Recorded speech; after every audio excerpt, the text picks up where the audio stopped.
video kali ini kami akan membuat vlog tentang dampak lingkungan yang ada di sekitar pabrik TKWL atau pabrik Teguh Karsa Wana Lestari.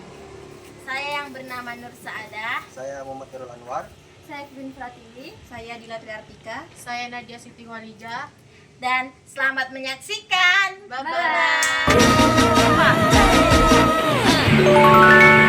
Jadi kami di sini mau ngevlog sekitaran lingkungan pabrik, tapi kami nggak masuk, jadi cuma sekitar lingkungannya aja.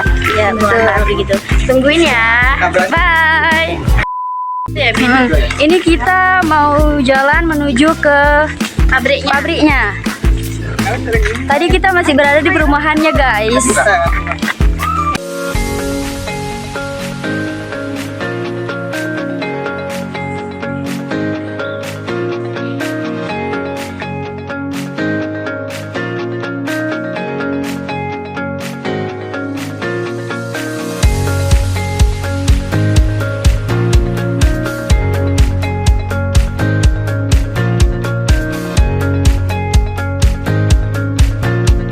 Saja yang ada di sekitaran lokasi pabrik ini, bagaimana kehidupan di luar gerbangnya, dan yang paling penting gimana sih dampak untuk masyarakat sekitarnya, gimana, apakah pabrik itu menimbulkan bau-bau yang tidak sedap dari limbahnya gitu. Jadi tunggu aja yang saksikan. Bye.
Karena sebelumnya kita udah lihat gimana sih sekitaran pabrik itu. Nah, sekarang kita mau bahas apa aja sih yang kita lihat tadi di podcast kita berempat. Berhubungan kita dapatnya di PKS, jadi kita ke TKWL. Apa sih nama TKWL itu? Teguh Karsa Wana Lestari.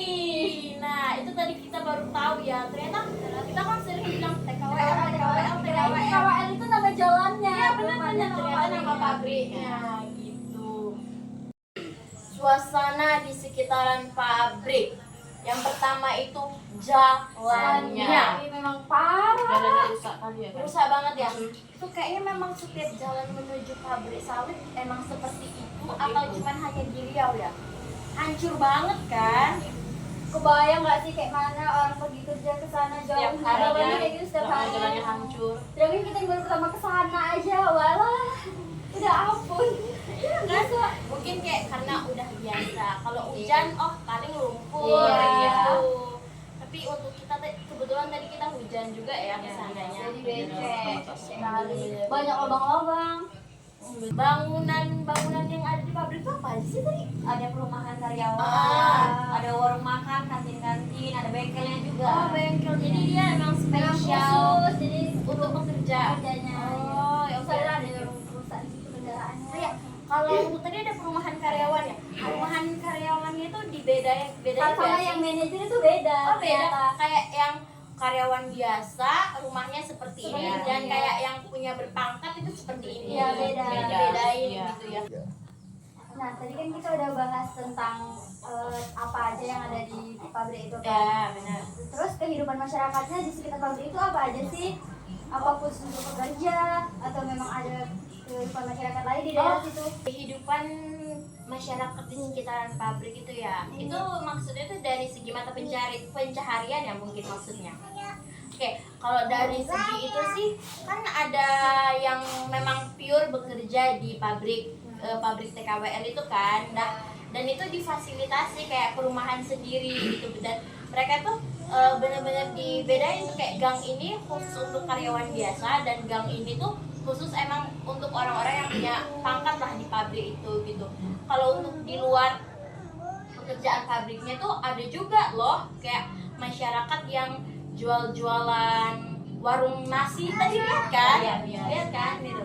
Dan selain itu juga ada yang memang bekerja sebagai petani untuk kelapa sawit gitu. Kan tadi ya ada kayak buat toke sawit lah namanya gitu. Ngambil gondolan. Itu aja sih yang tahu kita lihat tadi kan gitu. Pabrik itu ada menyediakan fasilitas umum nggak sih untuk apa? Untuk para pekerjanya? Oh, kalau untuk para pekerjanya pasti Ada pasti dong. ada dong. Kayak apa sih Kayak kayak Tadi ada juga ada. ada musola juga tadi. Mungkin musola. selain musola ada gereja, tapi kita nggak ada gereja nggak sih kan? Cuma Tapi- kita lihat musolanya. Oh ya, tapi pasti ada Ada, ya. mungkin cuma musola di situ. Bener. Berarti halte ada nggak sih? Ada, Bagus. ada parkiran umum juga tadi. Karena kan Taman-taman kecil. Karena memang mobil besar sama motor itu kan dari awal udah dibedakan. Iya, betul sekali. Jadi parkirannya emang dibedain. Iya. Gitu ya. Tapi jalanannya itu bisa sempit ya kalau banyak mobil yang lewat. Iya bisa.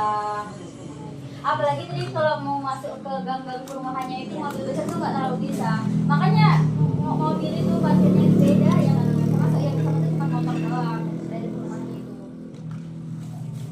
Gitu. Fasilitas yang disediain sama orang-orang pabrik udah oke lah ya. Iya. Cuman mungkin butuh peningkatan di kualitas jalannya. Jalannya kan, ya, jalannya bener-bener rusak, jalannya hancur. rusak banget ya. Iya. Itu kasihan juga ya karyawan-karyawan yang Kalau mesti mobil bekerja. jauh gitu. Kayak kan emang udah disediain tempat perumahannya, tapi kan mungkin ada juga yang rumahnya tuh bukan di perumahan itu. Iya betul. Oke, dari tadi kan kita udah bahas tentang sekitar lingkungannya nih, kita udah bahas jalan di pabrik itu gimana, jalan menuju pabrik gimana, perumahan-perumahannya gimana, Fasilitasnya fasilitasnya apa aja. Itu dari tadi udah kita bahas. Nah, kita masuk ke topik intinya dong yang pastinya. Tahu kan apa? Dampak lingkungannya. Nah, karena pabrik pasti ada aja limbahnya kan, apalagi pabrik sawit kan. Iya betul.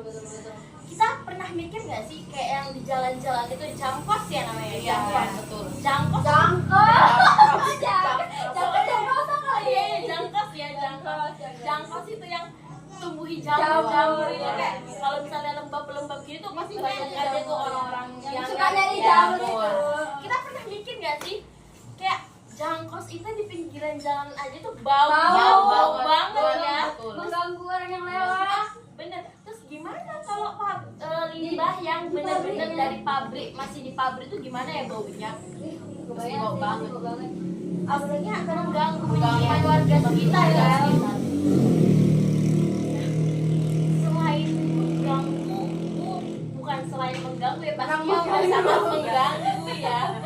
Menurut kamu deh Nat, apa sih yang bikin limbah itu sangat mengganggu? Apanya? Dari bekas-bekas berondolan sawit-sawit itu Bener, itu pasti itu apa? kayak mana ya, kayak busuk, jadi kayak bau apa kan itu. Bau banget ya kan? ya. Bau banget Sampai pokoknya. kadang berlalatan juga ada lalatnya. Iya banget gak Iya. sih? Kan kayak namanya udah pabrik apa? TKWL. Iya, pabrik TKWL, pabrik sawit. Selain jangkos kan masih oke lah, masih ada manfaatnya gitu kan untuk nyuburkan tanah. Iya. Ada mungkin kayak sisa-sisa pabrik, maksudnya itu sisa limbah pabrik yang lainnya. Ada dong pasti air limbahnya. Iya, bener. Dari asapnya aja juga udah mencemari udara. Iya. Kalau dari air limbahnya itu terkadang kan karena dibuang di sungai itu kan mengganggu ikan-ikan itu banyak. Mati pada mati. Kita udah bahas dampaknya ya. Sekarang kita tinggal ke solusinya. Karena kan emang mungkin harusnya pabrik nggak bisa mengurangi itu mungkin, tapi kita yang bisa mencari solusinya. Gimana sih solusi biar kita tuh bisa mengatasi dampak dari polusi pabrik dan limbah pabrik itu gimana? Itu beralihkan ke energi terbarukan seperti tenaga surya atau angin, baru mengoptimasikan efisiensi energi dan mengurangi emisi masuk teknologi ramah lingkungan. Oh itu benar, ramah lingkungan dan tenaga surya. Tenaga surya berarti Menggunakan matahari. oke, benar-benar itu juga Iya, bisa juga surya. ya, jadi kayak ngurangin polusi Iya. juga, listriknya juga berkurang Iya, kan. Nah, betul. selain itu apa sih? Terus kita juga itu kalau menurutku lebih dari kepagiannya nggak sih, kalau mau Gimana buang tuh? limbahnya itu diolah dulu, diolah Bener. dulu limbahnya baru boleh dibuang. Nah, itu tadi ulasan kita tentang pabrik kelapa sawit yang ada di PKS atau pabrik TKWL. Mulai dari lingkungan sekitarnya Ya. udah kita Bahas, lewati, kita datangi ya tadi. Iya. Terus hingga dampak dan solusi untuk pencegahannya gitu. Kelapa sawit memang berperan penting dalam perekonomian kita, tapi kita juga harus bijak dalam mengelolanya agar tidak merusak alam. Gimana sih caranya? Caranya udah kita jelasin tadi ya. Yang pasti penerapan praktik berkelanjutan dari si pabrik sawit juga sangat dibutuhkan. Pabrik sawit sebaiknya mengadopsi teknologi yang ramah lingkungan seperti pengelolaan limbah yang lebih baik dan penggunaan energi terbarukan. Itu saja vlog kami hari ini, kurang dan lebihnya kami akan perbaiki. Kami tutup. Bye. Di luar gerbangnya. Video belum? Udah. Jangan. Lah.